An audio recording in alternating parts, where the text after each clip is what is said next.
Good evening everyone. पिछली class जो हुई थी सैटरडे को, उसमें अपना जो है पहला पॉइंट कवर हो गया था पार्ट ए का। वो था अपना स्त्री शरीर विज्ञान। ठीक है। सबसे पहले तो उससे रिलेटेड कोई डाउट हो किसी को तो पूछ सकता है। नहीं हो तो मैं कुछ क्वेश्चन पूछूंगा, फिर अपने शुरू करेंगे। पार्ट मतलब सेकंड जो पॉइंट है रज विज्ञान, वो शुरू करेंगे। चलो मैं पूछता हूँ फिर। आर्तव व स्रोतस के नाम बताओ। कौन बताएगा?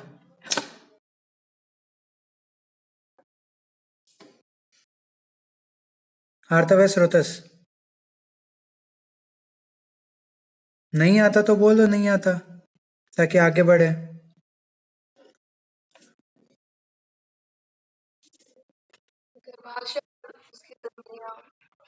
Very good. आर्तवाई की जो है गर्भाशय और आर्तवाही धमनियां। ठीक है। अगला क्वेश्चन।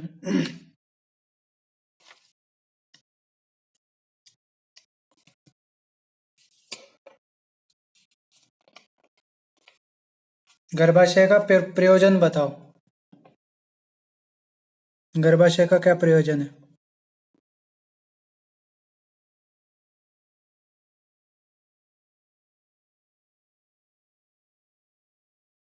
बहुत सिंपल है। क्यों है गर्भाशय? शरीर में क्या यूज है उसका?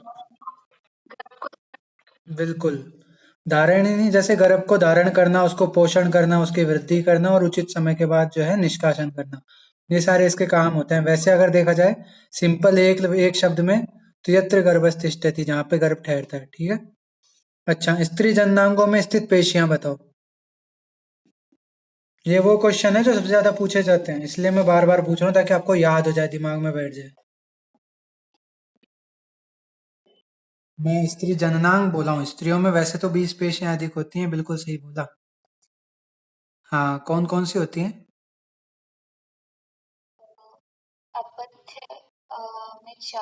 हम्म।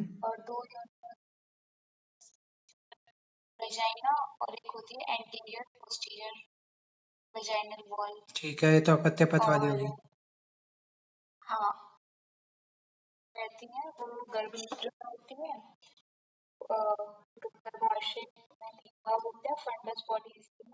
हम्म।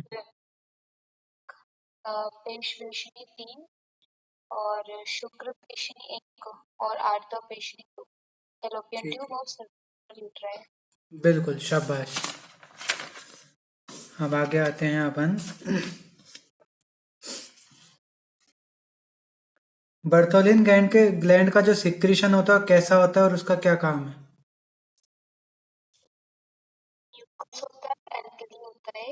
हम्म।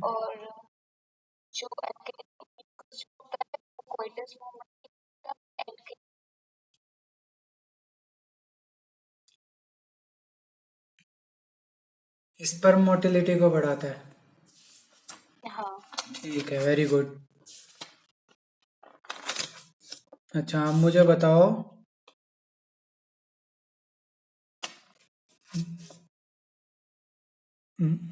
अच्छा सा क्वेश्चन देखना है एक।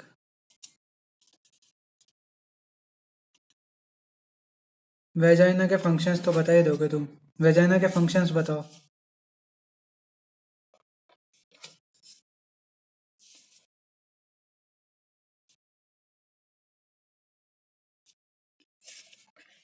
वेजाइना के फंक्शंस।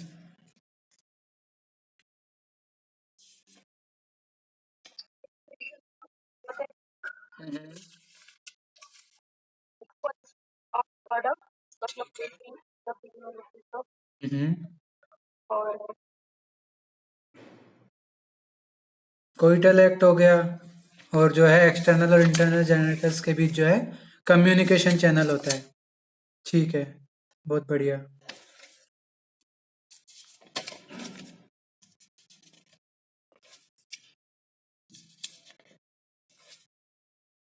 पेल्विक जॉइंट्स के नाम बताओ। कौन कौन से जॉइंट होते हैं, कितने जॉइंट होते हैं पेल्विस में और उनके नाम?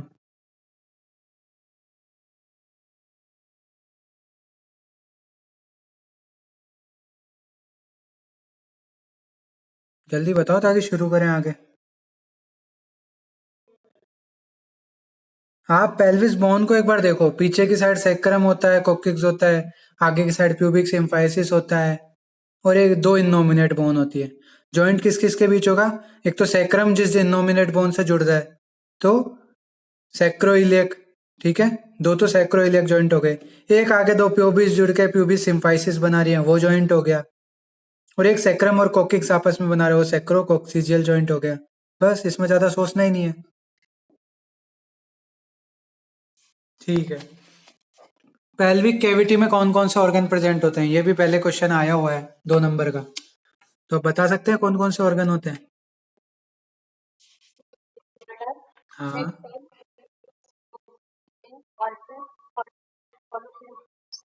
बिल्कुल। शाबाश, बिल्कुल सही।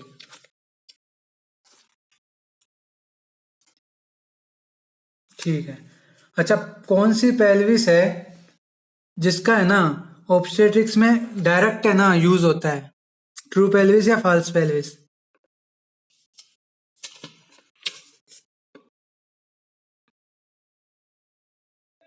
चाइल्ड बर्थ में जिसका योगदान होता है, जिससे बर्थ कैनाल गुजरती है।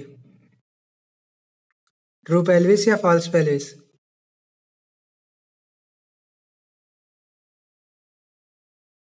आंसर होगा ट्रू पेल्विस।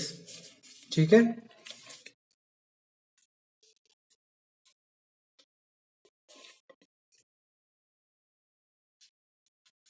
अच्छा, गौरी की क्या एज बताइए?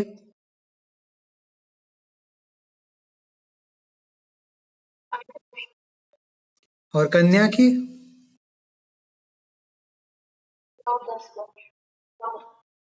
हाँ, सही है। वैसे 10 वर्ष अगर सिंगल आंसर देखा जाए ना, तो 8 वर्ष की तो होती है गौरी, और रोहिणी होती है 9 वर्ष की, कन्या होती है 10 वर्ष की, और 10 से ऊपर जैसे जाता है वो रजस्वला। ठीक है।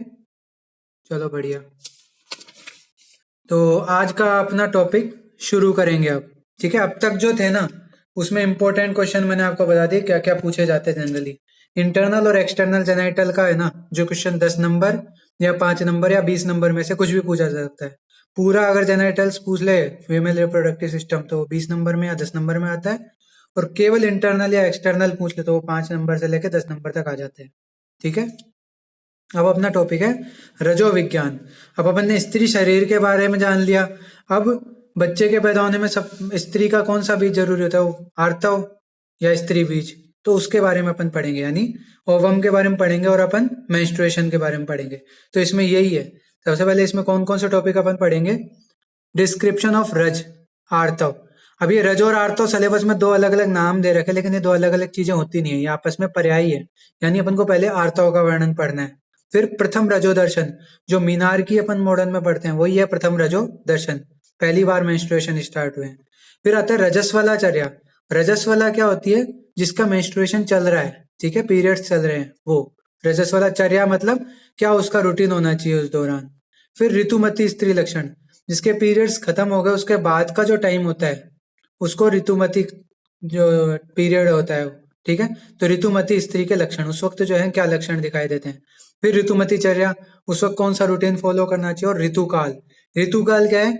जो मॉडर्न में अपन मेंस्ट्रुएशन साइकिल पढ़ते हैं, वो आयुर्वेद में क्या है? ऋतुकाल है। ठीक है, तो वो ऋतुकाल हो गया। फिर मीनार के, यानी वही फर्स्ट टाइम जो मेंस्ट्रुएशन होता है उसको मीनार के बोलते हैं। फिर menstrual cycle and it's regulation, ये अपन पढ़ेंगे। फिर ओव्यूलेशन और उसकी इंपॉर्टेंस कंसेप्शन में क्या है, और कॉन्सेप्ट ऑफ स्त्री शुक्र, ये टॉपिक अपन देखेंगे। तो शुरू करते हैं अपना रज से। सबसे पहले रज के बारे में क्या बताया है, तो रज के सबसे पहले पर्याय देखते हैं। तो आर्तव, ठीक है, शोणित, रक्त, बीज, रज, लोहित, पुष्प और रुधिर, ये सारे इसके पर्याय हैं। इसमें भी मेन क्या होता है? आर्तव और रज जो है, ये आर्तव हो गया, शोणित हो गया, और रज है, ये सबसे ज्यादा यूज करते हैं। ठीक है। कभी कभी कई जगह तो आपको पुष्प से भी मिल जाएगा, लेकिन फिर भी मेन अपन को अगर पूछा जाए तो आर्तव और रज जो है वो सबसे ज्यादा यूज होते हैं। दोनों पर्याय हैं। ठीक है। डेफिनेशन क्या है? सुश्रुत बोलते हैं रक्त लक्षणम आर्तवम गर्भ कृच्छ, कि आर्तव गर्भ के लक्षणों वाला तथा गर्भोत्पादक होता है। ये गर्भ मतलब ये रक्त लिखना है यहाँ पे, है ना, ये गलत है, गर्भ नहीं आएगा, ये जो है ये गलत है। इसमें क्या है, रक्त के लक्षणों वाला और गर्भोत्पादक होता है। ठीक है, आर्तव रक्त के लक्षणों वाला और गर्भोत्पादक होता है। रक्त के लक्षण कैसे होते हैं, जो अपन अब इसके आर्तव के शुद्ध आर्तव के लक्षण पढ़ेंगे ना, तब अपने आप पता लग जाएगा कैसे होता है ये रक्त के लक्षणों वाला। फिर अष्टांग हृदय में बताया, मासी मासी रजह स्त्रीणाम रसजम स्रवती त्रयहम, यानी रस धातु से उत्पन्न रज प्रतिमास 3 दिन तक स्रवित होता है। ठीक है, तो ये अष्टांग हृदय के अनुसार है। ठीक है, फिर रज के निर्माण की बात करें तो कुछ आचार्य इसको रस धातु से जो है रज का निर्माण बताते हैं, कुछ आचार्य इसको रक्त की उपधातु बनाते हैं, और आचार्य हारित जैसे लोग हैं जो कहते हैं बिना किसी योग के इसकी उत्पत्ति बताते हैं, ऑटोमेटिक उत्पन्न हुआ है ऐसा। ठीक है, स्वतः उत्पत्ति हुई है। अब ये जो रस धातु वाला है, या आप पढ़े होंगे इस साल चरक चिकित्सा 15 पढ़ा है किसी ने, उसमें आता है जब रस आदि धातुओं की उत्पत्ति आती है ना, उसमें एक श्लोक आता है, रसात स्तन्यम स्त्रिया रक्तम मत्सर्जय कंडरासिरा। ठीक है, मांसात वसात च षट् मेद से स्नायु संभव है। सुना है श्लोक किसी ने, फर्स्ट ईयर में फिजियोलॉजी में पढ़ा है तुमने, कि रस से जो है स्तन्य और आर्तव की उत्पत्ति होती है, रक्त से कंडरा और सिराओं की उत्पत्ति होती है, मांसात वसा, मांस से वसा और षट त्वचा की उत्पत्ति हुई है, और मेद से स्नायु संभव है, मेद से जो है स्नायु की उत्पत्ति हुई है। तो यहाँ पे रस धातु से किसकी उत्पत्ति बताई गई है, रज की। कुछ आचार्य और हैं जो इसकी रक्त से उत्पत्ति बताते हैं, रक्त की उपधातु बताते हैं, क्योंकि इसके सारे लक्षण वगैरह सब रक्त से मैच होते हैं, इसलिए उन्होंने रक्त से उत्पत्ति मानी है। ठीक है, ये हो गया। अब आर्तव का आग्नेयत्व एवं स्वरूप, तो आर्तवम शोणितम तु आग्नेयम, या रक्त लक्षणम आर्तवम गर्भकृच्य। ब्लड जो होता है, रक्त धातु जो होती है, वो पित्त का जो है मेनली क्या होती है, आश्रय होती है, पढ़ा है ना आपने आश्रय आश्रय भाव में।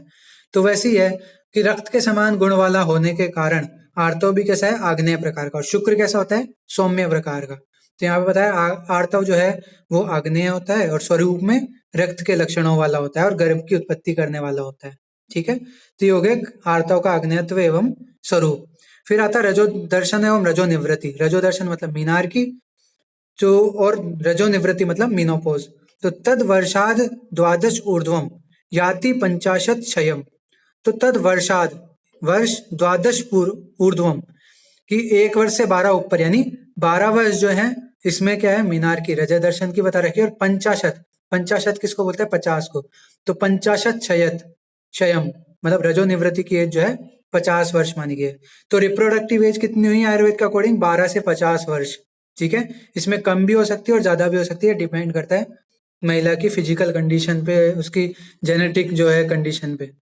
ठीक है, ये हो गया अपने। फिर आता है शुद्ध आर्तव का स्वरूप, कि भाई शुद्ध आर्तव कैसा होता है। तो पहले देख लेते हैं चरक का मत क्या है इसमें। मासान निष्पिच्छ दाह अर्थी पंचरात्रानुबंधी च, मासात न पिच्छ दाह अर्थी। ठीक है, मासात मतलब प्रति मास, जो के 1 मास के अंतर से आने वाला, न मतलब नहीं होता, पिच्छ मतलब पिच्छिल यानी चिपचिपा, दाह मतलब जलन, और अर्थी, अर्थी मतलब बेचैनी या वेदना से युक्त। तो मतलब इसने बताया 1 मास के अंतर से आने वाला, और जिसमें दाह, अर्थी और पिच्छिलता नहीं पाई जाती है, पंचरात्रानुबंधी 5 रात्रि तक रहने वाला, यानी 5 डेज तक पीरियड चलते हैं, 5 नाइट्स तक। ठीक है, नैव अति बहु नैव अत्यल्पम आर्तवम शुद्धम आदिचेत, कि न तो बहुत ज्यादा और न ही बहुत कम, इस प्रकार का जो है अपन को शुद्ध आर्तव मानना चाहिए। ठीक है, क्या क्या बता रखा है, 1 मास के अंतर से आने वाला, दूसरा पिच्छिल, दाह और अर्थी यानी वेदना से रहित होने वाला, पंचरात्रानुबंधी तीसरा पॉइंट, कि 5 रात्र के अनुबंध से रहने वाला, 5 रात्रि तक रहने वाला, न तो अति बहु न ही अति अल्प, यानी न तो बहुत ज्यादा न ही बहुत कम हो। ठीक है, इस प्रकार का शुद्धार्थव बताया गया है। ये तो होगा शुद्धार्थव के लक्षण। दूसरे लक्षण क्या हो गए, कलर वाले बता रखे, वर्ण वाले। तो गुंजा फल सवर्णम, गुंजा फल के समान। ठीक है, फिर पद्म अलक्तक सन्निभम, कि पद्म लाल कमल या आलक्तक, आलक्तक आपको पता है क्या चीज होती है, जैसे देखा हो शादी विवाह में किसी में लगाते हैं ना औरतें पैरों में एक लाल सा जो है, उसको बोला गया है आलक्तक। या कोई सीरियल वगैरह में लक्ष्मी जी के या विष्णु जी के पैर देखो तो उसमें वो उनके पैर नीचे से लाल से जैसे दिखाई देते हैं, वो गेरू जैसे, कि गेरू से अपन करते हैं ना, वो अलग तक होता है। ठीक है। वीर बहुटी, सर्दी वो बरसात के टाइम में आपने एक लाल सा कीड़ा देखा होगा, एकदम ब्राइट रेड कलर का चमकीला सा, जिसपे 8 बना हुआ होता है, तो वो वीर बहुटी होती है, इंद्रगोप या वीर बहुटी। ठीक है। इंद्रगोप के सदस्य आर्तव जो है शुद्ध माना जाता है, इसके समान कलर वाला। ठीक है। तो क्या क्या बता रहेगा इसमें, मास, एक मास के अंतर से आने वाला, पिछलता, दाह और वेदना से रहित। ठीक है। और कलर में कैसा, गुंजा फल या पद्म या आलक तक या इंद्रगोप के जैसे कलर वाला। ठीक है। न तो अधिक मात्रा में, न ही कम मात्रा में जो है आने वाला आर्तव जो होता है वो शुद्ध माना जाता है। अब सुश्रुत क्या बोलते हैं इसमें, इंपॉर्टेंट क्या है सुश्रुत का, इसलिए पढ़ना इंपॉर्टेंट है क्योंकि इसमें थोड़े अलग लक्षण बताएंगे। जैसे शशक आश्रक प्रतिमम यत्तु, कि शशक के यानी खरगोश के रक्त के समान होता है। ठीक है। यदवा लाक्षा रसोपमम, कि लाख, लाख देखी है सबने, तो लाख जैसे लाल रंग का, लाक्षा रस के जैसा जो है कलर में। तद आर्तव प्रशसंति यद वासो न विरंजित, यानी सुश्रुत बोलते हैं कि जब ये आर्तव किसी वस्त्र पर लगता है, फिर उस वस्त्र को जब अपन धोते हैं, ठीक है, तो धोने पर वो जो है डिस्कल, वहां पे दाग नहीं लगता। ठीक है। तो इस प्रकार का आर्तव शुद्ध आर्तव माना गया है। फिर महर्षि सुश्रुत, वाग्भट एवं भाव मिश्र ने वर्ण में किंचित कृष्णता को भी स्वीकार किया है, कि अगर हल्का सा डार्क रेड कलर हो जाए तो भी उसको शुद्धि माना जाए, ऐसा सुश्रुत, वाग्भट और भाव मिश्र का कहना है। ठीक है। तो शुद्ध आर्तव का स्वरूप देख लिया। अब प्रमाण देखते हैं। तो इसका प्रमाण आर्तव का 4 अंजलि बताया गया है। ठीक है। और मॉडर्न में 50 से 80 ml। प्रमाण आप पढ़ के आए हो, अंजलि प्रमाण की रस का कितना होता है, रक्त का कितना होता है। ठीक है। फिर आप है ना मांस का पढ़ा है, सबका पढ़ा है आपने। ठीक है। जैसे आपको बताऊं, जल का कितना होता है, उदक का 10 अंजलि पढ़ा है। फिर रस का 9 अंजलि, रक्त का 8 अंजलि, फिर पुरीश, पुरीश का 7 अंजलि, फिर कफ, कफ का 6 अंजलि, पित्त, पित्त का 5 अंजलि। ठीक है। फिर मूत्र का 4 अंजलि, ऐसी 4 अंजलि आर्तव का भी होता है। ठीक है। फिर वसा का 3 अंजलि। ठीक है, जल का हटा देता हूं। फिर वसा, वसा का 3 अंजलि। ठीक है। फिर मेद,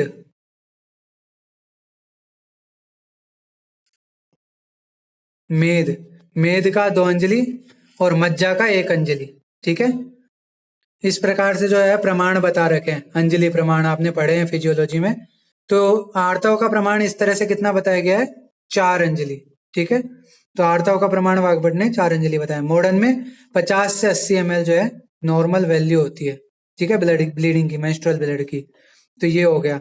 फिर आता है आर्तव प्रारंभ एवं समाप्ति, वही मीनार की और मीनोपॉज 12 से 50 वर्ष अपन पढ़ चुके हैं। श्रवण काल, श्राव काल मतलब कितने दिन तक जो है मेंस्ट्रुएशन होता है।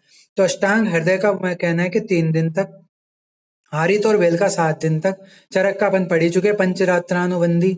और मॉडर्न जो बोलता है वो 3 से 5 दिन तक, और कई बुक्स में आपको 3 से 7 दिन तक भी जो है नॉर्मल मेंस्ट्रुएशन बताया गया है। ठीक है। तो ये अपने श्राव काल हो गया।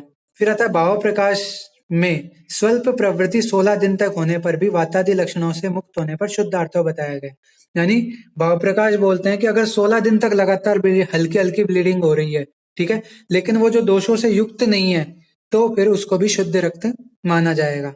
वैसे देखा जाए तो वातज प्रकृति वाली स्त्री में 3 दिन तक होता है, कफज वाली में 5 और पित्तज प्रकृति वाली में 7 दिन तक जो है ब्लीडिंग होती है, मेंस्ट्रुएशन होता है। ठीक है। ऐसा भाव प्रकाश का कहना है, दोषानुसार उन्होंने बताया है। तो ये अपने आर्तव के बारे में अपन ने क्या क्या पढ़ लिया, उसकी परिभाषा पढ़ ली, होता क्या है। ठीक है। उस शुद्ध आर्तव का स्वरूप पढ़ लिया, आर्तव का प्रमाण पढ़ लिया, आर्तव में स्राव का काल पढ़ लिया। ठीक है। ये सब अपन ने देख लिया है। फिर आता है अंतराल। अंतराल मतलब मेंस्ट्रुएशन पीरियड की, जो अपने मेंस्ट्रुअल साइकिल है उसकी लेंथ क्या होती है। तो 1 मास या 1 चंद्रमास बोला गया, 28 डेज ल्यूनार साइकिल। ठीक है। ये जो है इसकी एवरेज इंटरमेंस्ट्रुअल पीरियड या फिर average length of menstrual cycle बताया गया है। ठीक है। इसके अलावा सामान्य अगर अपन देखें मॉडर्न में, तो 23 से लेके 35 दिन तक, यानी 28 ± 5 डेज मान लो, तो 23 से लेके और 35 दिन तक, कई जगह आपको 21 से 35 भी मिलेगा, +-7 करके, ठीक है। 28 +-7 डेज जो है कई बुक्स में नॉर्मल बता रखे हैं, यानी 21 से 35 दिन तक, ठीक है। अगर 21 से कम होते हैं तो ओलिगोमेनोरिया वगैरह जैसी कंडीशन आ जाती है, और 35 से ज्यादा हो जाते हैं तो फिर उसके बाद दूसरी जो है एबनॉर्मेलिटी, मतलब अगर 21 दिन से पहले ही मेंस्ट्रुएशन का नया साइकिल आ जाए तो भी वो एबनॉर्मेलिटी, और 35 दिन के बाद तक मेंस्ट्रुएशन की नई साइकिल स्टार्ट ना हो तो वो भी एबनॉर्मेलिटी या विकार में माना जाता है, ठीक है ना। तो 21 से 35 दिन या 23 से 35 दिन नॉर्मल मेंस्ट्रुएशन पीरियड माना गया, मेंस्ट्रुएशन साइकिल का इंटरवल माना गया है, ठीक है। तो ये अंतराल हो गया।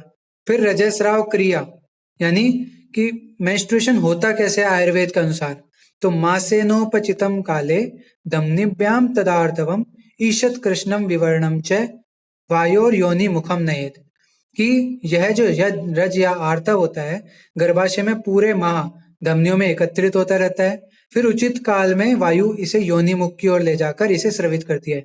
अब आपने मॉडर्न में मेंस्ट्रुअल साइकिल पढ़ा हुआ है, तो उसमें क्या होती है, एंडोमेट्रियम की थिकनेस के बारे में आपने पढ़ा है कि जब मेंस्ट्रुएशन हो रहा होता है तब थिकनेस जो है एंडोमेट्रियम की सबसे कम होती है, क्योंकि वो शेड ऑफ हो रही होती है, ठीक है। शेडिंग ऑफ एंडोमेट्रियम ही तो अपने मेंस्ट्रुअल साइकिल है, ठीक है, मेंस्ट्रुएशन है। तो उस वक्त जो है एक तरह से वो पुराना रज मान सकते हैं अपन उसको, एंडोमेट्रियम को जो शेड ऑफ हो रही है उसको, तो पुराना रज निकल गया, अब नया रज जो है इकट्ठा हो रहा है, इकट्ठा हो रहा है मतलब एंडोमेट्रियम की थिकनेस बढ़ रही है। तो इस तरीके से आप समझ सकते हो इसको, ठीक है। तो गर्भाशय में जो है रज आर्तव पूरे महीने धमनियों में एकत्रित होता रहता है, यानी एंडोमेट्रियम की थिकनेस बढ़ती रहती है पूरे महीने, फिर उचित काल में वायु इसे योनिमुख के द्वारा पास ले जाकर स्रवित कर देती है। अब कोई भी मूवमेंट होती है शरीर में, उसका कारण क्या होता है, प्राइमरी कोज कौन सा दोष होता है, वायु दोष होता है। तो इसलिए यहाँ पे बात कही गई है, ठीक है, कि वायु के कारण जो है यहाँ पर मेंस्ट्रुएशन होता है, ठीक है, मूवमेंट होती है।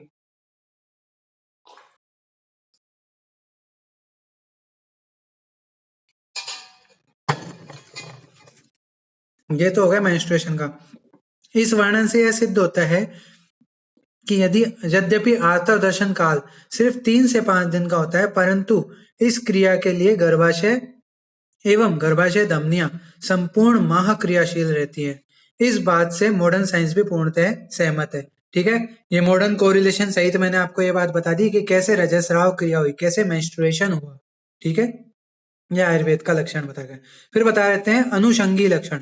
अनुषंगी का मतलब है साथ चलने वाले, ठीक है, या फिर सहवर्ती, कि जो इसके साथ साथ होते हैं, मेंस्ट्रुएशन के साथ कौन से लक्षण आते हैं, ठीक है। जैसे आपने वो मूवी देखी होगी ना, वो जो जीजा जी बोलेंगे वो मैं करूंगा, कौन सी मूवी है, नाम नहीं याद आ रहा मेरे को, सलमान खान की।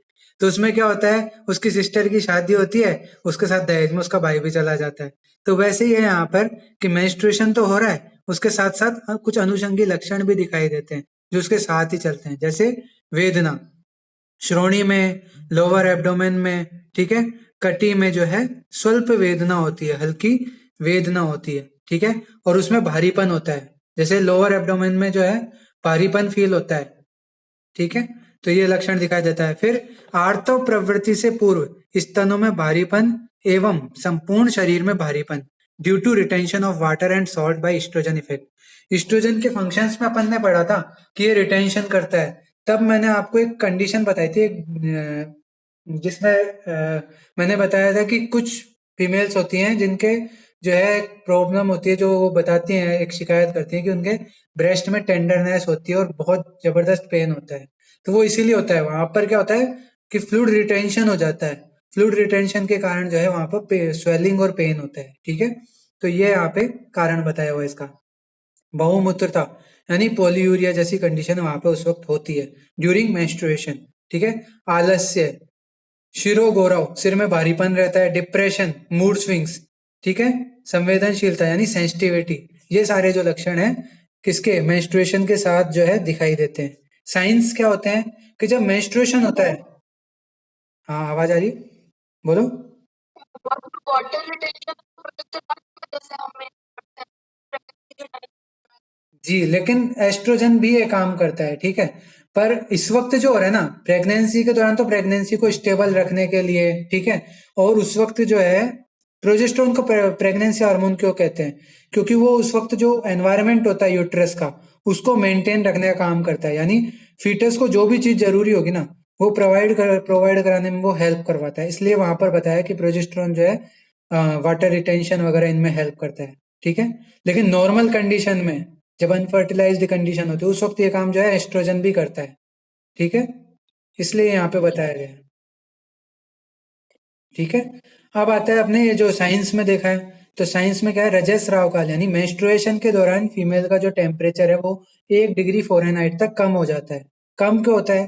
कि अपन ने पढ़ा है कि जो ब्लड होता है ना, वो कैसा होता है, अपने शरीर की वार्मथ के लिए, गर्माहट के लिए जरूरी होता है। किसी का जब लगातार ब्लड लॉस होता है ना, तो आप देखोगे उसके शरीर ठंडा पड़ने लगता है। ठीक है। तो इसलिए यहाँ पे बताया है कि जो रजस्राव काल के दौरान क्या होता है, ब्लीडिंग होती है, तो ब्लीडिंग का ऑब्वियसली टेम्परेचर कम होगा। ठीक है। पहली चीज तो ये। दूसरी तो ओव्यूलेशन के टाइम पर जो है थर्मोजेनिक इफेक्ट होता है। ठीक है, प्रोजेस्टेरोन का, जिसके कारण वहां पे टेम्परेचर 1 डिग्री तक बढ़ता है नॉर्मल से। ठीक है। तो ये बता रखा है ओव्यूलेशन काल में जो है टेम्परेचर बढ़ता है, और मेंस्ट्रुएशन के दौरान टेम्परेचर 1 डिग्री फ़ारेनहाइट तक कम होता है। ये है ना, वाइवा में पूछा हुआ था मेरे से क्वेश्चन है। मेरे जो फिजियोलॉजी के टीचर थे, उन्होंने फर्स्ट ईयर में जब मैं था, तब मेरे को वाइवा में पूछा था। उस वक्त मेरे को आता नहीं था ये चीज। ठीक है, क्योंकि इतना फोकस नहीं किया था टेम्परेचर वगैरह पे, बाकी सब चीज बता दी थी मैंने, लेकिन ये चीज रह गई थी। ठीक है, इसलिए ये पॉइंट डालना जरूरी था कि कई बार पूछ लेते हैं वाइवा में भी। ठीक है। अब डायग्नोसिस कैसे करते हैं इस चीज का? तो रेगुलर बॉडी टेम्परेचर चेक करना। ठीक है। पल्स रेट और ब्लड प्रेशर जो होता है मेंस्ट्रुएशन के दौरान कम हो जाता है ड्यू टू ब्लड लॉस। ठीक है। वेट लॉस हो जाता है, लगभग 1 kg तक भी वेट लॉस हो सकता है। जैसे किसी के हैवी ब्लीडिंग होती है ना, उस कंडीशन में वेट लॉस हो सकता है। ठीक है। और वेजाइनल ब्लीडिंग जो है वो मैनिफेस्टेड होती है, वो मतलब विजिबल होती है, तो वो तो पता ही है। ठीक है। तो इसके डायग्नोसिस के लिए होगा, मेंस्ट्रुएशन हो रहा है उसका डायग्नोसिस। कंपोजिशन क्या होता है मेंस्ट्रुअल ब्लड का? कि वो पिच्छलता रहित होता है, यानी चिपचिपापन नहीं होता उसमें। ठीक है। गहरे वर्ण का रक्त होता है। ठीक है, डार्क रेड कलर का। फिर सर्वाइकल ग्लैंड का सिक्रीशन भी उसमें ऐड होता है। ठीक है। इसके अलावा एंडोमेट्रियल लेयर, यानी जो अपनी एंडोमेट्रियम है, उसकी जो शेडिंग ऑफ होती है, इसलिए वो भी इसमें प्रेजेंट होती है। कुछ लोकल हॉर्मोन्स जैसे प्रोस्टाग्लैंडिन्स प्रेजेंट होते हैं। ठीक है। अब चूंकि वहां ब्लड इकट्ठा था, वो धीरे धीरे करके गिर रहा है, तो इसलिए बैक्टीरियाज की प्रेजेंस भी वहां देखी जाती है। ठीक है। हल्की कृष्णता होती है, क्योंकि वहां पे ऑक्सीजन की कमी होती है उस ब्लड में, डीऑक्सीजनेटेड ब्लड होता है इसलिए। ठीक है। और विगंध, उसकी एक स्पेसिफिक विशिष्ट गंध होती है। ठीक है। तो ये मेंस्ट्रुअल ब्लड के कंपोजिशन हो गया, उसका स्वरूप हो गया। ठीक है। प्रकृति देखें, तो प्रकृति आग्नेय और पित्त वर्गीय धातु है, ये मैंने आपको बता ही दिया था। क्योंकि ब्लड है, ब्लड कैसा होता है, पित्त के सहधर्मी होता है, इसलिए जो है यहाँ पे आग्नेय और पित्त वर्गीय धातु बताया गया है। विशेषता, जो सुश्रुत ने बताया था, वासो न रंजयति। ठीक है, कि जो कपड़े हैं उनको नहीं रंगता है, तो ये विशेषता हो गई इसकी। फिर इसका उद्देश्य क्या है, मेंस्ट्रुएशन होता क्यों है? तो उसका उद्देश्य में आएगा, सबसे पहली चीज तो मेंस्ट्रुएशन क्या होता है कि फीमेल की फर्टिलिटी के लिए जिम्मेदार है। ठीक है। अगर फीमेल को जैसे आर्तव जो है, उसको एंडोमेट्रियम को जो है वो प्रिपेयर रखता है, जैसे गर्भाशय को गर्भ धारण के लिए। ठीक है।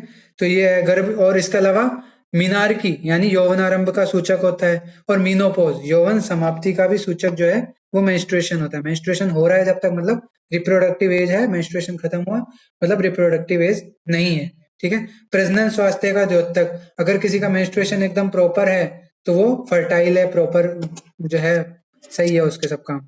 फिर ऋतुकाल, गर्भधारण के योग्य समय का भी ज्ञान मेंस्ट्रुएशन से होता है, क्योंकि मेंस्ट्रुएशन के जस्ट बाद जो है अपन जिसे बोलते हैं अनसेफ पीरियड भी बोलते हैं जिसको, ठीक है, वो ऋतुकाल प्रारंभ होता है। तो ये यहाँ पे बताया गया है। फिर आती है रजस्वला चर्या।